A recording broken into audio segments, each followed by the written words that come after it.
મસ્ત મજાની ઋતુ શિયાળો શરૂ થઈ ગયો છે અને અત્યારે દરેક મમ્મીનો એક જ ટાસ્ક હોય છે, તેના બાળકને મેક્સિમમ હેલ્ધી ફૂડ ખવડાવો, સ્ટ્રોંગ ફૂડ ખવડાવો. અને એના માટે એ કોઈ પણ ઉપાય અપનાવે છે. એ પછી ખજૂર આપે છે ને તો ચોકલેટ કે બિસ્કિટમાં રેપ કરીને આપે છે. જો એ દૂધ પીવડાવે છે તો ચોકલેટ ફ્લેવર કે બીજી કોઈ પણ ફ્લેવર એડ કરીને આપે છે. કે પછી શાકભાજી ખવડાવવા છે તો એમાં પીઝા સોસ નાખે છે કે પછી રેડીમેડ મસાલા કોઈ પણ નાખે છે અને બાળક હોશે હોશે ખાઈ પણ લે છે. એટલે આપને થાય છે આપણો ટાસ્ક કમ્પ્લીટ થઈ ગયો છે. તો તમને ખબર છે આ આપણું ટેમ્પરરી સોલ્યુશન છે, પરમેનન્ટ સોલ્યુશન નથી. તો કરવું શું? તો પરમેનન્ટ સોલ્યુશન માટે છે ને આપણે જાપાનીઝ ટેકનિક અપનાવવી જોઈએ.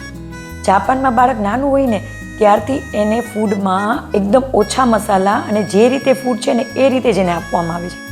અને તેને કારણે બાળક ઓરિજિનલ ફૂડના સ્વાદ સાથે કનેક્ટ થાય છે અને એના બેનિફિટ પણ એ સમજે છે. અને એ એને લાંબા ટાઈમ સુધી એ ઇફેક્ટ કરે છે કે આ તો આપણે ખાવાનું જ છે. અને આ વસ્તુ એને હેલ્થ ઉપર ઘણી પોઝિટિવ ઇફેક્ટ કરે છે. તો આ ટેકનિક તો આપણે પણ અપનાવવી જોઈએ, કારણ કે આમ પણ આ આપણા બાળકોને હેલ્થનો પ્રશ્ન છે. તો એનું સોલ્યુશન તો પરમેનન્ટલી જ લેવું જોઈએ ને.